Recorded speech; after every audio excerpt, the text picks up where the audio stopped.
കർത്താവിന്റെ മഹത്വം. എല്ലാ പ്രിയപ്പെട്ടവർക്കും മറ്റൊരു ലൈവിലേക്ക് സ്വാഗതം. ഇന്ന് വേദ വിദ്യാർത്ഥികളുടെ ഇടയിൽ ഏറെ സംശയങ്ങൾക്കും ആശയക്കുഴപ്പങ്ങൾക്കും വഴിവെച്ചിട്ടുള്ള ഒരു വേദാംശമാണ് ഞാനിവിടെ വ്യാഖ്യാനിക്കുവാൻ ദൈവസന്നയിൽ താല്പര്യപ്പെടുന്നത്. പത്രോസിന്റെ 1-ാം ലേഖനം 3-ാം അധ്യായത്തിന്റെ 19-ഉം 20-ഉം വാക്യങ്ങൾ. അവിടെ ഞാൻ വായിക്കുന്നു: ആത്മാവിൽ അവൻ ചെന്ന് പണ്ട് നോഹയുടെ കാലത്ത് പെട്ടകം ഒരുക്കുന്ന സമയം ദൈവം ദീർഘക്ഷമയോടെ കാത്തിരിക്കുമ്പോൾ അനുസരിക്കാത്തവരായി തടവിലുള്ള ആത്മാക്കളോട് പ്രസംഗിച്ചു. ആ പെട്ടകത്തിൽ അല്പജനം എന്ന് വെച്ചാൽ 8 പേർ വെള്ളത്തിൽ കൂടി രക്ഷപ്രാപിച്ചു. അത് സ്നാനത്തിന് ഒരു മുൻകുറി. സ്നാനമോ ഇപ്പോൾ ജഡത്തിന്റെ അഴുക്ക് കളയുന്നതായിട്ടല്ല, ദൈവത്തോട് നല്ല മനസ്സാക്ഷിക്കാനുള്ള അപേക്ഷയായിട്ടത്രേ യേശു ക്രിസ്തുവിന്റെ പുനരുത്ഥാനത്താൽ നമ്മെയും രക്ഷിക്കുന്നു. ഈ വാക്യാംശം സംബന്ധിച്ച്, അതിന്റെ വ്യാഖ്യാനം സംബന്ധിച്ച് പല ആളുകളും എന്നോട് അതിന്റെ വിശദീകരണം ചോദിച്ചിട്ടുണ്ട്. ആ വിശദീകരണമാണ് ഇപ്പോൾ ഞാൻ പറയാൻ ആഗ്രഹിക്കുന്നത്. പത്രോസ് പൊന്തോസിലും ആസിയയിലും ബെതുനിയയിലും കപ്പദോക്യയിലും ഫ്രുഗിയയിലുമായി ചിതറിപ്പാർക്കുന്ന പ്രവാസികളും പരദേശികളുമായിട്ടുള്ള വിശ്വാസികൾക്കാണ് തന്റെ 2 ലേഖനങ്ങളും എഴുതുന്നത്.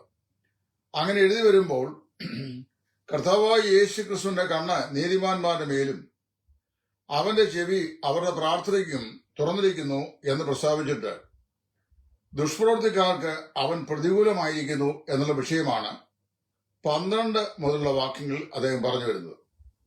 അങ്ങനെ പറഞ്ഞു വരുമ്പോൾ അദ്ദേഹം 19-ാം വാക്യം പറയുകയാണ്: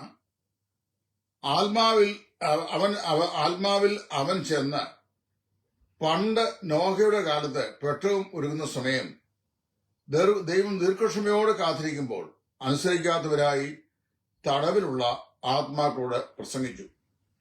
ഒരു പറ്റം വേദവിദ്യാർത്ഥികൾ ഈ വേദഭാഗം, അല്ലെങ്കിൽ ഈ പത്രോസിന്റെ 1-ാം ലേഖനം 3-ാം അധ്യായത്തിന്റെ 19-ാം വാക്യം കർത്താവായ യേശു ക്രിസ്തു ചരിത്രപരമായി നമ്മുടെ പാപങ്ങളെ ചുമന്നുകൊണ്ട് ക്രൂശിന്മേൽ കയറി നമ്മുടെ പാപപരിഹാരാർത്ഥം മരിച്ച ശേഷം അവിടെ നിന്ന് പോയി പാതാളത്തിൽ ചെന്നിട്ട് അവിടെ കിടക്കുന്ന മൃതന്മാരുടെ ആത്മാക്കളോട് സുവിശേഷം പ്രസംഗിച്ചു എന്നാണ് ചിന്തിക്കുകയും വ്യാഖ്യാനിക്കുകയും പഠിപ്പിക്കുകയും ചെയ്യുന്നത്. ഇതൊരു ആശയക്കുഴപ്പം ഉണ്ടാക്കുന്ന വ്യാഖ്യാനമാണ്. അതുകൊണ്ട് ഇതിന്റെ ശരിയായ വ്യാഖ്യാന വശം എന്താണെന്നാണ് ഇപ്പോൾ ഞാൻ പ്രസ്താവിക്കാൻ ആഗ്രഹിക്കുന്നത്. ഇവിടെ പറയുന്നത് ആത്മാവിൽ അവൻ ചെന്നു. ആരെക്കുറിച്ചാണ്? കർത്താവായ യേശു ക്രിസ്തുവിനെ കുറിച്ചാണ്. എവിടെ ചെന്നു? പണ്ട് നോഹയുടെ കാലത്ത് പെട്ടകം ഒരുക്കുന്ന സമയത്ത് ദൈവം ദീർഘക്ഷമയോടെ കാത്തിരിക്കുമ്പോൾ നോഹയോട് ദൈവം പറഞ്ഞു, വലിയൊരു പ്രളയ ന്യായവിധി വരാൻ പോകുന്നു. ആകയാൽ ജനത്തിന്റെ രക്ഷയ്ക്ക് വേണ്ടി നീ ഒരു കാര്യം ചെയ്യണം. ഒരു പെട്ടകം ഉണ്ടാക്കണം. 3 തട്ടും ഏകവാതിലുമായി ഒരു പെട്ടകം ഉണ്ടാക്കണം. ആ പെട്ടകത്തിന്റെ അടുക്കൽ ഇതിനകത്ത് വരാൻ പോകുന്ന ഭയാനകമാകുന്ന കാറ്റക്ലിസം, ജലപ്രളയം, അത് മുഖാന്തരമായി നശിച്ചു പോകാതിരിക്കുന്നതിന് നിന്റെ പ്രസംഗം കേൾക്കുന്ന ആളുകൾ ആ പെട്ടകത്തിനകത്തേക്ക് അഭയം പ്രാപിക്കട്ടെ, അവർ രക്ഷ പ്രാപിക്കും എന്ന് പറഞ്ഞു. നമ്മൾ നോഹയുടെ വംശാവലിയും നോഹയ്ക്ക് ദൈവം ഈ വെളിപ്പാട് നൽകിയ സമയവും നോഹ പെട്ടകം പണിതതും ഭൂമിയിൽ മഴ പെയ്തതുമായിട്ടുള്ള കാലഘട്ടത്തെ എണ്ണി തിട്ടപ്പെടുത്തി നോക്കിയാൽ ഏതാണ്ട് 120 സംവത്സരം എന്ന് കിട്ടും. അതുകൊണ്ടാണ് വേദപഠിതാക്കൾ പലരും നോഹ 120 സംവത്സര കാലം ലോകത്തോട് പ്രസംഗിച്ചു എന്ന് പറയുന്നു.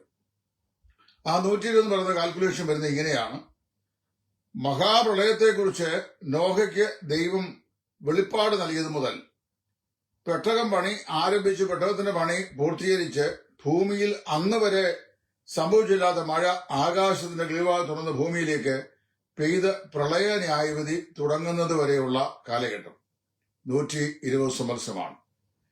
ഈ 120 സംവത്സരം നോഹ നീതി പ്രസംഗിയായി തന്റെ ചുറ്റുപാടുള്ള ജനങ്ങളോട് പ്രസംഗിച്ചു. എന്താണ് പ്രസംഗിച്ചത്? ഉൽപ്പത്തി പുസ്തകം 6 മുതൽ 11 വരെ വായിച്ചാൽ മാനസാന്തരത്തിന്റെ സന്ദേശമാണ് നോഹ പ്രസംഗിച്ചത് എന്ന് മനസ്സിലാക്കാൻ സാധിക്കുന്നു. അപ്പൊ നിശ്ചയമായിട്ടും ഞാൻ ഇങ്ങനെ മനസ്സിലാക്കുന്നു, നോഹയോട് ദൈവം ഈ പ്രളയ ന്യായവിധിയെക്കുറിച്ച് അറിയിച്ച പ്രകാരം താന് ഓരോ ആളുകളുടെയും അല്ലെങ്കിൽ കൂട്ടത്തിന്റെയും അടുക്കൽ ചെന്നിട്ട് വലിയൊരു പ്രളയ ന്യായവിധി വരാൻ പോകുന്നു, ഭൂമിയിൽ വലിയ പെരുമഴ പെയ്യാൻ പോകുന്നു, ദൈവം ഈ ലോകത്തെ ന്യായം വിധിക്കാൻ പോകുകയാണ്. ഈ ന്യായവിധിയിൽ നിന്ന് രക്ഷപ്പെടാൻ ആഗ്രഹിക്കുന്നവർ ദയവായി ഞാൻ ഉണ്ടാക്കിയ ഈ പട്ടണത്തിനകത്തേക്ക് പ്രവേശിക്കണം. പട്ടണത്തിൽ പ്രവേശിക്കുന്നവർക്ക് ദൈവം പ്രത്യേകമായ ജീവരക്ഷ ഒരുക്കിയിട്ടുണ്ട് എന്ന് അദ്ദേഹം പ്രസംഗിച്ചു. എന്നാൽ സങ്കടത്തോടെ പറയട്ടെ, ആ പ്രസംഗം കേട്ട് ഒരു മനുഷ്യൻ പോലും ആ പട്ടണത്തിൽ കയറിയില്ല. അദ്ദേഹവും അദ്ദേഹത്തിന്റെ ഭാര്യയും തന്റെ 3 ആൺമക്കളും അവരുടെ ഭാര്യമാരും, അങ്ങനെ 8 പേർ മാത്രം. അവർ മാത്രമാണ് പെട്ടകം മുഖാന്തരമായി രക്ഷ പ്രാപിച്ചത് എന്ന് നാം വായിക്കുന്നു. ഇവിടെ അപ്പോസ്തലൻ പറയുകയാണ്, ആത്മാവിൽ അവൻ ചെന്ന് പണ്ട് നോഹയുടെ കാലത്ത് പെട്ടകം ഒരുക്കുന്ന സമയം ദൈവം ദീർഘക്ഷമയോട് കാത്തിരിക്കുമ്പോൾ. എന്താണ് ഈ ദൈവത്തിന് ദീർഘക്ഷമയോട് കാത്തിരിപ്പ്? ഈ 120 സംവത്സരവും നോഹ, നീതിപ്രസംഗിയായ നോഹ ദൈവത്തിന്റെ വചനവും വരുവാനുള്ള ന്യായവിധിയെക്കുറിച്ചും രക്ഷാമാർഗത്തെക്കുറിച്ചും പ്രസംഗിച്ചിട്ടും ആരെങ്കിലും വിശ്വസിച്ച് ഈ പെട്ടകത്തിനകത്തേക്ക് കയറുമോ എന്ന് അറിയേണ്ടതിന് ദൈവം ദീർഘക്ഷമയോടെ കാത്തിരുന്നു. അങ്ങനെ കാത്തിരുന്നിട്ട് എന്താ സംഭവിച്ചത്? അനുസരിക്കാത്തവരായി തടവുള്ള ആത്മാക്കളോട് പ്രസംഗിച്ചു. നോക്കണം. അപ്പൊ ഇവിടുത്തെ കൺഫ്യൂസിംഗ് ഫാക്ടർ എന്താ ചോദിച്ചു കഴിഞ്ഞാൽ, നോഹയുടെ കാലത്ത് ഉണ്ടായിരുന്ന ആളുകളിൽ അനുസരിക്കാത്തവരായ ആളുകളുടെ ആത്മാക്കൾ ഇപ്പോൾ യാതന സ്ഥലത്താണ്. അവരോട് കർത്താവ് പ്രസംഗിച്ചു എന്നാണ് മിക്കവാറും ആളുകൾ ചിന്തിക്കുന്നതും വ്യാഖ്യാനിക്കുന്നതും. അത് തെറ്റാണ്. അങ്ങനെയല്ല. നോഹ എന്ന് മാത്രമല്ല, വേദപുസ്തകത്തിന്റെ ആദ്യ താളുകൾ ഇങ്ങോട്ട് വന്ന ഹാനോക്ക് പ്രവാചകൻ തുടങ്ങി പഴയ നിയമകാലത്തെ മുഴുവൻ പ്രവാചക വരേണ്യന്മാരും അതുപോലെ മാനസാന്തര സന്ദേശം അറിയിച്ച ആളുകളും എല്ലാവരും കർത്താവായ യേശു ക്രിസ്തു മുഖാന്തരമുള്ള രക്ഷയെ കാത്തിരിക്കുന്ന ആളുകളായിരുന്നു. എങ്ങനെയാണെന്ന് ചോദിച്ചു കഴിഞ്ഞാൽ, 50-ാം സങ്കീർത്തനം വായിക്കുമ്പോൾ, യാഗം കഴിച്ച് എന്നോട് നിരപ്രാപിച്ചവരായ എന്റെ വിശുദ്ധന്മാരെ എന്റെ അടുക്കൽ കൂട്ടിവരുത്തുവീൻ എന്നാണ് ന്യായവിധിക്കായി ദൈവം കൂട്ടിവരുത്തുമ്പോൾ പ്രഖ്യാപിക്കുന്നത്. പഴയ നിയമകാലത്ത് മുഴുവൻ പാപത്തിന്റെ പരിഹാരത്തിനായി മനുഷ്യർ യാഗം കഴിക്കുന്നതും ദൈവത്തോട് നിരപ്രാപിക്കുന്നതും നമ്മൾ വായിക്കുന്നുണ്ട്. അത് ഉൽപ്പത്തി മുതൽ മലാഖി വരെയും നമ്മൾ വായിക്കുന്നുണ്ട്. അങ്ങനെ മുമ്പോട്ട് വായിക്കുമ്പോൾ ഈ യാഗങ്ങളുടെ എല്ലാം അപ്പുറത്ത് ഒരു പരമമായ യാഗമുണ്ടെന്നും ആ യാഗങ്ങളുടെ കേവല നിഴലാണ് ഈ യാഗമെന്നും ദൈവാത്മാവിനാൽ അവർക്കൊക്കെ മനസ്സിലായിരുന്നു. ചരിത്രത്തിൽ 2000 വർഷം മുമ്പ് അരങ്ങേറിയ കർത്താവായ യേശു ക്രിസ്തുവിന്റെ കാൽവരിലെ ബലിമരണത്തിലെ ചരിത്രത്തിലൂടെ ഞാനും നിങ്ങളും നോക്കി കാണുന്ന പോലെ കാണാൻ അവർ കഴിഞ്ഞില്ലെങ്കിലും വരുവാനുള്ള പ്രത്യാശയെ വിശ്വാസത്തിന്റെ കണ്ണുകൾ കൊണ്ട് തങ്ങൾ അർപ്പിച്ച യാഗകർമാദികളോട് നോക്കി കാണുവാനായിട്ട് അവർക്ക് സാധിച്ചിരുന്നു. അതുകൊണ്ടാണ് ഇബ്രാഹിം ലേഖനത്തിൽ 11-ാം അധ്യായം വിശ്വാസവീരന്മാരുടെ പട്ടിക അണിനിരത്തുമ്പോൾ അവരെല്ലാവരും വാഗ്ദത്ത നിവർത്തി പ്രാപിക്കാതെ ദൂരത്ത് നിന്ന് അത് കണ്ടും അഭിവന്ദിച്ചും ഭൂമിയിൽ തങ്ങൾ പരദേശികൾ എന്ന് പറഞ്ഞുകൊണ്ട് പ്രത്യാശയിൽ മരിച്ചു എന്ന് പറയുന്നു. അങ്ങനെയാണ് അവര് മരിച്ചത്. അപ്പൊ നോക്കിക്കോണം, ദൈവം ദീർഘക്ഷമയോടെ കാത്തിരിക്കുന്നപ്പോൾ ഇവരാരും തന്നെ വിശ്വാസത്താൽ ഈ പെട്ടകത്തിന്റെ അകത്തേക്ക് പ്രവേശിച്ചില്ല. പെട്ടകം 3 തട്ട് ഏകവാതിലുമായി ഉണ്ടാക്കപ്പെട്ടതും പെട്ടകത്തിലേക്കുള്ള പ്രവേശനം സൗജന്യമായി വിളംബരം ചെയ്യപ്പെട്ടതും പെട്ടകത്തിന്റെ കിളിവാതിൽ അടയ്ക്കുവാനായി ദൈവം നിയോഗിച്ച സമയത്ത് ദൈവം തന്നെ അത് അടയ്ക്കുകയും നോഹയും കുടുംബവും അതിനകത്ത് പ്രവേശിച്ച ശുദ്ധിയുള്ളതും ഇല്ലാത്തതുമായ മൃഗങ്ങളും സുരക്ഷിതരായി അത് സൂക്ഷിക്കപ്പെടുകയും ചെയ്തു. ദൈവം ദീർഘക്ഷമയോടെ കാത്തിരുന്നു പറഞ്ഞാൽ 120 സംവത്സരവും കാത്തിരുന്നു. പക്ഷേ എന്ത് പ്രയോജനമുണ്ടായി? ആരും അതിൽ പ്രവേശിച്ചില്ല. ആ പെട്ടകത്തിൽ അല്പജനം എന്ന് വെച്ചാൽ 8 പേർ വെള്ളത്തിൽ കൂടി രക്ഷ പ്രാപിച്ചു. അത് നോഹയും ഭാര്യയും 3 ആൺമക്കളും അവരുടെ ഭാര്യമാരുമാണ്. അങ്ങനെ 8 ആളുകൾ, അതായത് തന്റെ കുടുംബം മാത്രം.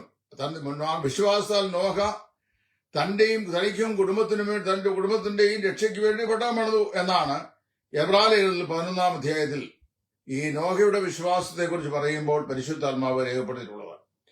ഇവിടെ എന്താണ് സംഭവിച്ചത് ഞാൻ പറയാം. നോഹയുടെ കാലത്ത് അവിശ്വാസികളായി മരിച്ച് പാതാളത്തിൽ യാതനാസ്ഥലത്ത് സൂക്ഷിക്കപ്പെട്ടുള്ള ഡീറ്റെയിൽഡ് ആയിട്ടുള്ള മരിച്ചവരുടെ ആത്മാക്കളോട് കർത്താവായ യേശു കാൽവരിയിലെ ക്രൂശിൽ മരണം വരിച്ച ശേഷം അവിടെ ചെന്ന് സുവിശേഷം പ്രസംഗിച്ച് അവർക്ക് വിടുതൽ കൊടുത്തെന്നാണോ ഇതിന്റെ വ്യാഖ്യാനം? അല്ല. പിന്നെന്താണ്? ഈ നോഹ പ്രസംഗിച്ചത് ഈ പെട്ടകത്തിൽ കൂടിയുള്ള രക്ഷയാണ്. പെട്ടകം കർത്താവായ യേശു ക്രിസ്തു മുഖാന്തരമുള്ള രക്ഷയുടെ ഒരു നിഴലാണ്. ഇപ്പൊ നോഹ ഈ പെട്ടകത്തിലേക്ക് നിങ്ങൾ പ്രവേശിച്ചാൽ രക്ഷ പ്രാപിക്കും എന്ന് പ്രസംഗിച്ചു. ഒരു വലിയ മഹാന്യായവിധി, പ്രളയ ന്യായവിധി വരാൻ പോകുന്നു എന്ന് പ്രഖ്യാപിച്ചു.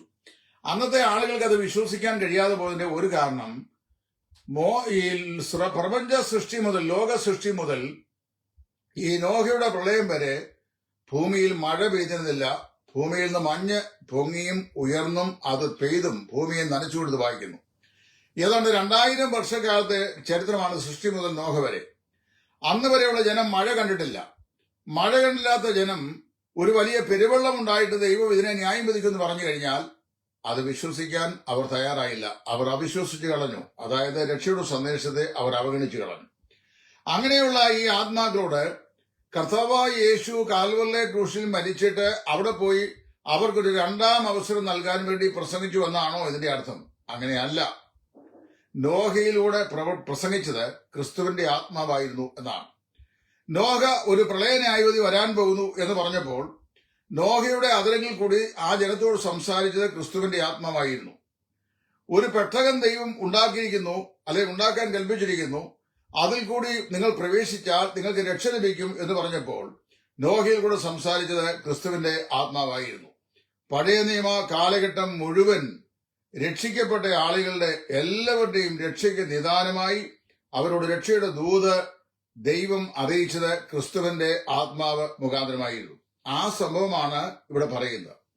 അങ്ങനെ ക്രിസ്തുവിന്റെ ആത്മാവ് മുഖാന്തരമായി നോഹ പ്രസംഗിച്ച ഈ പ്രസംഗം കേട്ട് വിശ്വസിക്കാത്ത ആളുകൾ സ്വാഭാവിക മരണത്തിന് വിധേയരായി. അങ്ങനെ സ്വാഭാവിക മരണത്തിന് വിധേയരായ അവർ മരിച്ചു കഴിഞ്ഞപ്പോൾ അവരുടെ ആത്മാക്കൾ ലൂക്കോസിന്റെ സുവിശേഷം 16-ാം അധ്യായത്തിൽ പറയപ്പെടുന്നതായിട്ടുള്ള ധനവാന്റെ ആത്മാവ് ആയിരിക്കുന്ന യാതനാ സ്ഥലത്തേക്ക്, അല്ലെങ്കിൽ ഈ ലോവർ ഷിയോളിലേക്ക് ട്രാൻസ്ഫർ ചെയ്യപ്പെട്ടു. അവിടെ അവർ ഡീറ്റെയിൻഡ് ആണ്. പറഞ്ഞാൽ അവിടെ തടവിലാണ്. ഏത് തടവില്? പാപത്തിന്റെ യാതനയുടെ തടവറയിലാണ്. അവര് മാത്രമല്ല, ഇവിടെ വേറൊരു സംശയമുണ്ട്. നോഹയുടെ കാലത്തിന് മുമ്പുള്ള ആത്മാക്കളുടെ കാര്യം പറയാതെ, അതിന് ശേഷമുള്ള ആത്മാക്കളുടെ കാര്യം പറയാതെ എന്തിനാണ് നോഹയുടെ കാലത്ത് മാത്രം പറഞ്ഞത് എന്നൊരു ചോദ്യമുണ്ട്. നോഹയുടെ കാലത്തെ മാത്രമല്ല ഇവിടുത്തെ വിഷയം. ആദാം മുതൽ ഇങ്ങോട്ടുള്ള വംശാവലിയുടെ മുഴുവൻ ആത്മാക്കളുടെയും ചരിത്രമാണ് ഈ സംശയിക്കുന്നത്. എന്നാൽ നോഹ ഉണ്ടാക്കിയ പെട്ടകത്തോട് ബന്ധപ്പെട്ടുള്ള രക്ഷയെ പരാമർശിക്കുമ്പോഴാണ് പത്രോസ് ഈ കാര്യം പ്രത്യേകം എടുത്ത് പറയുന്നത് എന്ന് മാത്രം മനസ്സിലാക്കുക. അപ്പൊ ക്രിസ്തുവിന്റെ ആത്മാവിൽ അന്ന് നോഹയോട് ദൈവം സംസാരിച്ചു. അല്ലാതെ ക്രിസ്തു ഈ കാൽവരി ക്രൂശിൽ മരിച്ച ശേഷം പാതാളത്തിൽ ചെന്ന് അവരുടെ രക്ഷയ്ക്ക് വേണ്ടി 2ാം അവസരം എന്ന നിലയിൽ അവരോട് ആരോടും സുവിശേഷം പ്രസംഗിച്ചില്ല. അത് പ്രത്യേകം മനസ്സിലാക്കുക. ഇനിയും മറ്റൊരു വിഷയം പറയാം. കർത്താവ് ഈ മരണസ്ഥലത്ത് മരിച്ചതിനു ശേഷം എവിടെയായിരുന്നു? എഫേസ്യ ലേഖനം അതിന്റെ 4-ാം അധ്യായത്തിൽ, എഫേസ്യ ലേഖനം 4-ാം അധ്യായം അതിന്റെ 6 മുതലുള്ള വാക്യങ്ങൾ വായിക്കുമ്പോൾ അവൻ ബദ്ധന്മാരെ പിടിച്ചുകൊണ്ട് ഉയരത്തിൽ കയറി മനുഷ്യർക്ക് ദാനങ്ങളെ കൊടുത്തു എന്ന് പറയുന്നു. അവിടെ ബദ്ധന്മാർ എന്ന് പറയുന്നത് ഈ ക്യാപ്റ്റിവേറ്റഡ് ദ ക്യാപ്റ്റീവ് അല്ലെങ്കിൽ എന്നാണ് ഇംഗ്ലീഷ് ചെയ്യുന്നത്. ബന്ധനസ്ഥരായവരെ കർത്താവ് അവിടുന്ന് വിടുവിച്ചു എന്നാണ്.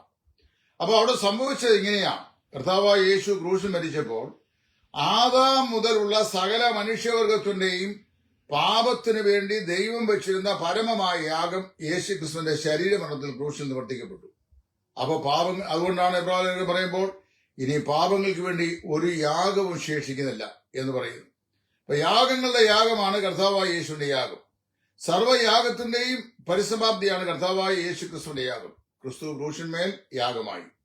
അങ്ങനെ യാഗമായി കഴിഞ്ഞപ്പോൾ ന്യായപ്രമാണത്തിന്റെയോ പഴയ നിയമത്തിന്റെയോ ആവശ്യകത കർത്താവായ യേശു ക്രിസ്തുവിന്റെ ക്രൂശുമരണം കൊണ്ട് ക്രിസ്തു നിവർത്തിച്ചു എന്ന് ക്രിസ്തുവിന് ബോധ്യമായി. അപ്പോൾ എന്ത് ചെയ്തു? പുനരുത്ഥാനത്തിന് മുമ്പ് കർത്താവായ യേശു ക്രൂശിന്മേൽ മരിച്ചിട്ട് അരിമത്തിലെ യോസേപ്പിന്റെ കല്ലറയിൽ തന്റെ ഭൗമശരീരം സംസ്കരിച്ച് കർത്താവായ യേശു ആ കല്ലറയിൽ നിന്ന് ഉയർക്കുന്നതിന് മുമ്പുള്ള മണിക്കൂറുകളിൽ ന്യായമായും നാം വിശ്വസിക്കുന്നത് കർത്താവ് ഈ പാതാളത്തെ സന്ദർശിച്ചു. പാതാളത്തിന് 2 തട്ടുകളാണ്. ഒന്ന് ലോവർ ഷിയോൾ, അധമ പാതാളം. മറ്റേത് അപ്പർ ഷിയോൾ അല്ലെങ്കിൽ ഉത്തമ പാതാളം. ഉത്തമ പാതാളത്തിലാണ് ലാസറിന്റെ ആത്മാവ് ഇരിക്കുന്നത്. അബ്രഹാമിന്റെ മടി എന്നാണ് അറിയപ്പെടുന്നത്. പാരഡൈസ് എന്നും പറയപ്പെടുന്നു. അത് അവനെ ബദ്ധന്മാരെ പിടിച്ചുകൊണ്ട് ഉയരത്തിൽ കയറി എന്ന് പറയുന്നത് ഈ അപ്പർ പാരഡൈസിൽ സൂക്ഷിക്കപ്പെട്ടിരുന്ന പഴയ നിയമത്തിലെ വിശ്വാസത്താൽ നീതിക്കപ്പെട്ട വിശുദ്ധന്മാരുടെ ആത്മാക്കൾക്ക് അവരോട് പറഞ്ഞു, നിങ്ങളുടെ രക്ഷ പൂർത്തീകരിക്കപ്പെട്ടിരിക്കുന്നു. ഇത് സ്ഥാപിക്കാൻ എബ്രായർ തന്നെ വാക്യമുണ്ട്, നാം അവരെ കൂടാതെ രക്ഷാപൂർത്തി പ്രാപിക്കാതിരിക്കുന്നതിന് ദൈവം നമുക്ക് വേണ്ടി ഏറ്റവും നല്ലത് ഒന്ന് മുൻകരുതിയിരുന്നു. അപ്പൊ അവർക്ക് എങ്ങനെയാണ് രക്ഷയുണ്ടായത്? യാഗങ്ങളിലൂടെ, യാഗം കഴിച്ച് ദൈവത്തോട് പ്രാപിച്ചവർ. നമുക്കെന്താണ് അതിനേക്കാൾ ശ്രേഷ്ഠമായതെന്ന് പറയുന്നത്? കേവലം ഈ മൃഗയാഗത്തിലൂടെയല്ല, സാക്ഷാൽ കർത്താവായ യേശു ക്രിസ്തുവിന്റെ ശരീരം എന്ന യാഗത്തിലൂടെ നമുക്ക് രക്ഷ കർത്താവ് നേടിയിരിക്കുന്നു. അപ്പോൾ മൃഗയാഗം കൊണ്ട് ദൈവസ്വനിൽ നീതിക്കപ്പെട്ട ആ നീതീകരിക്കപ്പെട്ട ആളുകളെക്കാൾ ശ്രേഷ്ഠമായ ഒരു നീതീകരണത്തിന്റെ പദവി പുതിയ നിയമത്തിൽ കർത്താവായ യേശു ക്രിസ്തുവിന്റെ ശരീരമരണം കൊണ്ട്, അല്ലെങ്കിൽ യാഗം കൊണ്ട് നമുക്ക് സാധിപ്പിച്ചു. അവിടെ പറയാണ്, അവർ നമ്മെ കൂടാതെ രക്ഷാപൂർത്തി പ്രാപിക്കാതിരിക്കണം. അപ്പൊ നമ്മുടെയും അവരുടെയും രക്ഷയുടെ പൂർത്തീകരണം കർത്താവായ യേശുവിന്റെ ക്രൂശിലെ ബലിയിലാണ്, അല്ലെങ്കിൽ യാഗത്തിലാണ്. അപ്പൊ കർത്താവ് എന്ന ഈ ഉത്തമ പാതാളത്തിലായിരുന്ന അബ്രഹാമിന്റെ മടിയിലുള്ള വിശ്വാസിയോട്, അല്ലെങ്കിൽ ഈ ലാസർ അയക്കുന്ന സ്ഥലത്തെ വിശുദ്ധന്മാരുടെ ആത്മാക്കൾ പറഞ്ഞു, നിങ്ങളുടെ രക്ഷ പൂർത്തീകരിക്കപ്പെട്ടിരിക്കുന്നു. 2, നിങ്ങൾ ഇവിടുന്ന് റിലീസ് ചെയ്യപ്പെടുന്നു. അവരെ അവിടുന്ന് റിലീസ് ചെയ്തു, പർദീസ മാറ്റി സ്ഥാപിച്ചു. അതാണ് 3-ാം സ്വർഗം എന്ന പേരിൽ 2 കൊരിന്ത്യർ 12-ാം അധ്യായത്തിൽ അപ്പോസ്തലനായ പൗലോസ് പറയുന്ന, ക്രിസ്തുവിലെ മനുഷ്യനെ ഞാൻ അറിയുന്നു, 14 സംവത്സരങ്ങൾക്ക് മുമ്പ് അവൻ 3-ാം സ്വർഗത്തോട് എടുക്കപ്പെട്ടു, ജഡത്തോടുകൂടിയോ ജഡം കൂടാതെയോ ഞാൻ അറിയുന്നില്ല, അത് ദൈവം അറിയുന്നു. ആ മനുഷ്യനെ കുറിച്ച് ഞാൻ പ്രശംസിക്കും, എന്നെക്കുറിച്ചോ എന്റെ ബലഹീനല്ലാതെ പ്രശംസിക്കുകയില്ല എന്നിട്ട് പറയാണ്, അവിടെ ആത്മാക്കൾ ഉച്ചരിച്ചുകൂടാത്ത ഞരക്കങ്ങളാൽ സംസാരിക്കുന്നത് ഞാൻ കേട്ടു. അതിന്റെ ഇംഗ്ലീഷ് വെർഷൻ വായിക്കുക, where I heard the spirit speaking in the language which now I am not permitted to reveal. അതായത് ഇപ്പോൾ നിങ്ങളുടെ മുമ്പാകെ വെളിപ്പെടുത്തുവാൻ എനിക്ക് അനുവാദമില്ലാത്ത ഭാഷകളിൽ അവിടെ ആത്മാക്കൾ സംസാരിക്കുന്നത് ഞാൻ കേട്ടു. ഇത് പൗലോസ് 3-ാം സ്വർഗത്തോട് എടുക്കപ്പെട്ട അനുഭവമാണ്. ഇനി കർത്താവ് എന്ത് ചെയ്തു? കർത്താവ് അധമ പാതാളത്തിൽ കിടക്കുന്ന ആളുകളോട് പറഞ്ഞു, ഇവർക്ക് നമ്മളൊരു പിറപ്പുണ്ട്, ഇതിന്റെ മധ്യത്തിലായിരിക്കണം കർത്താവ് ചെയ്യുന്നത്. ഉത്തമ പാതാളത്തിലുള്ള ആളുകളോട് അവരുടെ റിലീസ് പ്രഖ്യാപിക്കുകയും അവരുടെ രക്ഷ പൂർത്തീകരിക്കപ്പെട്ടു എന്ന് പ്രഖ്യാപിക്കുകയും ചെയ്ത ശേഷം അധമ പാതാളത്തിൽ നിത്യയാതനയ്ക്കായി സൂക്ഷിക്കപ്പെട്ടിരിക്കുന്ന ഈ പഴയ കാലത്തെ, നോഹയുടെ കാലത്തെ ഉൾപ്പെടെയുള്ള വിശ്വാസത്തിന്റെ വചനം കേട്ടിട്ടും അനുസരിക്കാത്തവരായ ഇവിടെ ഡിറ്റൈനായി കിടക്കുന്ന ഈ ആത്മാക്കൾ പറഞ്ഞു, കർത്താവായ യേശു ക്രിസ്തുവിന്റെ യാഗം ക്രൂശിൽ നിവർത്തിക്കിയാൽ നിങ്ങളുടെ ശിക്ഷാവധി ഇവിടെ സ്ഥിരീകരിക്കപ്പെട്ടിരിക്കുന്നു. അപ്പൊ 2 കാര്യങ്ങളാണ് സംഭവിക്കുന്നത്. ഒന്ന്, വിശുദ്ധന്മാർക്ക് പാരഡൈസിൽ നിന്ന് റിലീസും, അതുപോലെ തന്നെ അവിശ്വാസികളായി മരിച്ചടക്കപ്പെട്ട ആളുകളുടെ ആത്മാക്കൾക്ക് നിത്യ ദണ്ഡനത്തിനായിട്ടുള്ള ശിക്ഷാവധിയുടെ സ്ഥിരീകരണവും കർത്താവായ യേശു നൽകി. ഇനി അതാണ് ഇവിടുത്തെ ഈ പറയപ്പെട്ട വിഷയം. അല്ലാതെ അവിടെ പാതാളത്തിൽ ചെന്ന് കർത്താവായ യേശു സുവിശേഷം പ്രസംഗിച്ച് അവിടുന്ന് ആത്മാക്കൾക്ക് 2ാമതൊരു അവസരം കൊടുത്തു എന്നല്ല. അത് തെറ്റായ ചിന്താഗതിയാണ്, വ്യാഖ്യാനമാണ്. 20-ാം വാക്കിനോട് പറഞ്ഞ് ഞാൻ അവസാനിപ്പിക്കുകയാണ്. ആ പെട്ടകത്തിന് അല്പജനം എന്ന് വെച്ചാൽ 8 പേർ വെള്ളത്തിൽ കൂടി രക്ഷ പ്രാപിച്ചു. അത് സ്നാനത്തിന് ഒരു മുൻകുറി. അപ്പൊ സ്നാനത്തിന്റെ മുൻകുറിയായ ഈ അനുഭവത്തെ കുറിച്ച് പറയുകയാണ്. വെള്ളത്തിലൂടെ രക്ഷ പ്രാപിച്ചു. അപ്പൊ രക്ഷ പ്രാപിക്കുന്ന വെള്ളത്തിൽ കൂടിയാണോ? ഇത് വെച്ചുകൊണ്ടാണ് ചില പെന്തക്കോസ്റ്റ് സഭാവിഭാഗക്കാരും ചർച്ച് ഓഫ് ക്രൈസ്റ്റ് എന്ന് പറയുന്ന സഭാവിഭാഗരും ഒക്കെ baptism is essential for salvation, രക്ഷയ്ക്ക് സ്നാനം അനിവാര്യമാണ് എന്ന് പഠിപ്പിക്കുന്നത്. നാം രക്ഷിക്കപ്പെടുന്നത് സ്നാനത്താലല്ല. അത് മനസ്സിലാക്കാൻ വേണ്ടി 21-ാം വാക്യത്തിൽ അപ്പോസ്തലൻ പറയുന്നു, സ്നാനമോ ഇപ്പോൾ ജഡത്തിന്റെ അഴുക്ക് കളയുന്നതായിട്ടല്ല, ദൈവത്തോടുള്ള നല്ല മനസ്സാക്ഷിക്കായിട്ടുള്ള അപേക്ഷയായിട്ടത്രേ യേശു ക്രിസ്തുവിന്റെ പുനരുത്ഥാനത്താൽ നമ്മയും രക്ഷിക്കുന്നു. അപ്പോൾ സ്നാനം അതിൽ തന്നെ രക്ഷയ്ക്ക് മുഖാന്തരമല്ല, അല്ലെങ്കിൽ സ്നാനത്താൽ ആരും രക്ഷിക്കപ്പെടുന്നില്ല. പിന്നെന്താണ്? അത് ദൈവത്തോടുള്ള നല്ല മനസ്സാക്ഷിക്കായിട്ടുള്ള അപേക്ഷയുടെ അടയാളമാണ്. പക്ഷേ രക്ഷിക്കുന്ന എന്താണ്? യേശു ക്രിസ്തുവിന്റെ പുനരുത്ഥാനത്താലാണ് എന്ന് പ്രത്യേകം ശ്രദ്ധിക്കണം.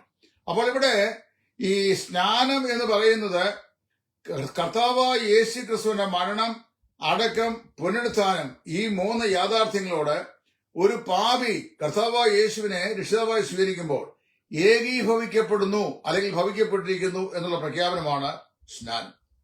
റോമാലേഖന 6-ാം അധ്യായം വാസ്തവത്തില് അവിടെ ഈ ഫിസിക്കൽ സ്നാനത്തെ കുറിച്ച് അല്ല പറയുന്നത്. പക്ഷെ നമ്മളെല്ലാവരും വായിക്കുമ്പോൾ അവിടെ ഈ റോമാലേഖന 6-ാം അധ്യായം ഇതിലെ ആദ്യത്തെ 6 വാക്യങ്ങൾ നമ്മളെ ഏൽക്കുന്ന ഫിസിക്കൽ സ്നാനം, വിശ്വാസ സ്നാനത്തിന്റെ സമയത്താണ് ഈ വേദഭാഗം വായിച്ചുകൊണ്ട് ഉപദേശിമാരും മൂപ്പന്മാരും എല്ലാം പ്രസംഗിക്കുന്നത്. ആ ഭാഗം ഈ പറയപ്പെടുന്ന വിശ്വാസ സ്നാനത്തെക്കുറിച്ചേ അല്ല, അത് വാസ്തവത്തിൽ ആത്മസ്നാനത്തെക്കുറിച്ചാണ്. 1 Corinthians 12:13 പറയപ്പെടുന്ന ആത്മസ്നാനത്തെക്കുറിച്ചാണ്. ക്രിസ്തുവിന്റെ ശരീരമായ സഭയോട് ഒരു വിശ്വാസി ഏകീഭവിക്കുന്നതും അവന്റെ മരണ അടക്ക പുനരുത്ഥാനത്തോടെ അവരെ ഐഡന്റിഫൈ ചെയ്യപ്പെടുന്നതും സ്നാനത്താലല്ല, കർത്താവായ യേശുവിനെ രക്ഷിതാവാം കർത്താവുമായി സ്വീകരിക്കുമ്പോൾ നമുക്ക് ലഭിക്കുന്ന ആത്മസ്നാനത്താലാണ്. അത് 1 Corinthians 12:13 പൗലോസ് പറഞ്ഞു, യഹൂദന്മാരോ യവനരോ ദാസരോ സ്വതന്ത്രരോ നാം എല്ലാവരും ഏക ശരീരമാകുമാറ് ഒരേ ആത്മാവിനാൽ സ്നാനമേറ്റും ഒരേ ആത്മാവിനെ പാനം ചെയ്തും ഇരിക്കുന്നു. ആ ആശയമാണ് റോമർ 6 പറയുന്നത്. കർത്താവായ യേശു ക്രിസ്തു വിശ്വസ്തരായ നിങ്ങൾ അവന്റെ മരണത്തിൽ പങ്കാളികളായി തീർന്ന സ്നാനത്താൽ അവനോടുകൂടെ കുഴിച്ചിടപ്പെട്ടു. ക്രിസ്തു പിതാവിന്റെ മഹിമയിൽ ജീവിച്ചെഴുന്നേറ്റ് പോലെ നാമൻ ജീവന്റെ പുതുക്കത്തിൽ നടക്കേണ്ടത് തന്നെ. അതായത്, ഞാൻ കർത്താവായ യേശുവിനെ രക്ഷിതാവായി സ്വീകരിച്ചപ്പോൾ അവന്റെ മാർമിക ശരീരത്തിലേക്ക് ഞാൻ ചേർക്കപ്പെട്ടുവെന്നും അവന്റെ മരണ അടക്ക പുനരുത്ഥാനത്തോട് ഞാൻ ഏകീഭവിക്കപ്പെട്ടു എന്നും ഉള്ള യാഥാർത്ഥ്യം പരസ്യമായി ജനത്തോട് പറഞ്ഞു കൊടുക്കുന്നതിന്റെ ഒരു സിംബോളിക് എക്സ്പ്രഷനാണ് ഇവിടെ പറയപ്പെടുന്നത് ഈ ജലസ്നാനം എന്ന് പറയുന്നത്. ജലസ്നാനത്താൽ ആരും രക്ഷിക്കപ്പെടുന്നില്ല, എന്നാൽ ആത്മസ്നാനം രക്ഷിക്കപ്പെട്ട എല്ലാവർക്കുമുണ്ട്. അത് കർത്താവിന്റെ ശരീരത്തോട് നമ്മെ ചേർക്കാൻ വേണ്ടിയാണ്. ഈ പെട്ടകത്തിലൂടെ എങ്ങനെ രക്ഷ പ്രാപിച്ചു? പെട്ടകം 3 തട്ടും ഏകവാതിലുമായി പണിയപ്പെട്ടിരിക്കുന്നു.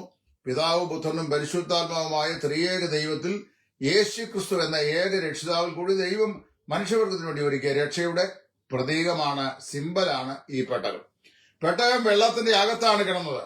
പെട്ടകത്തിന്റെ മേൽ പ്രളയ ന്യായവതിയായ മഴയും വന്നു. പക്ഷേ പെട്ടകത്തിനകത്തുള്ളവർ സുരക്ഷിതരായി തീർന്നു. അതുപോലെ നമ്മുടെ കർത്താവായ യേശു ക്രിസ്തുവിന് മേൽ ദൈവം നമുക്ക് വരേണ്ടിയിരുന്ന കഷ്ടം വരുത്തുകയും അവന്റെ അടിപ്പണലുകളാൽ നമുക്ക് സൗഖ്യം ലഭിക്കുകയും ക്രിസ്തുവിൽ വിശ്വസിച്ചവർക്ക് സമ്പൂർണമായ വിമോചനം നൽകുകയും ചെയ്തു.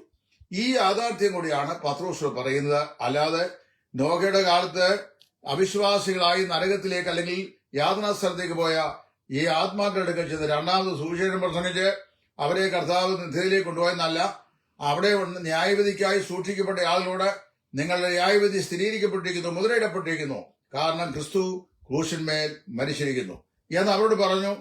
മറ്റേ ഉത്തമപാതാളോട് പറഞ്ഞു, നിങ്ങളുടെ ഡെലിവറൻസ് ഇവിടെ സാധിപ്പിക്കപ്പെട്ടിരിക്കുന്നു.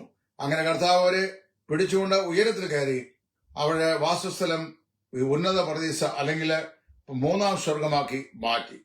ഈ വാക്യാംശം അങ്ങനെ മലയാളത്തിൽ പറയപ്പെട്ടിരിക്കുന്നതുകൊണ്ട് വിഷമം പിടിച്ചൊരു വാക്യമായിട്ടാണ് പല വേദവിദ്യാർത്ഥികളും ഇതിനെ വിലയിരുത്തുന്നത്. അതൊന്ന് റിസോൾവ് ചെയ്യുക എന്നുള്ള ഉദ്ദേശത്തിലാണ് ഞാൻ ഈ മെസ്സേജ് ഇപ്പോൾ തന്നത്.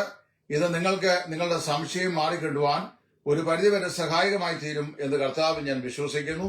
ദൈവം നിങ്ങളെ അനുഗ്രഹിക്കട്ടെ. ഇത് സംബന്ധിച്ച് എന്തെങ്കിലും സംശയമുള്ളവർക്ക് എന്നോട് വീണ്ടും ചോദിക്കാവുന്നതാണ്. എന്റെ നമ്പർ 9995715708. ദൈവനാമം എന്നേക്കും മഹത്വപ്പെടുമാറാകട്ടെ.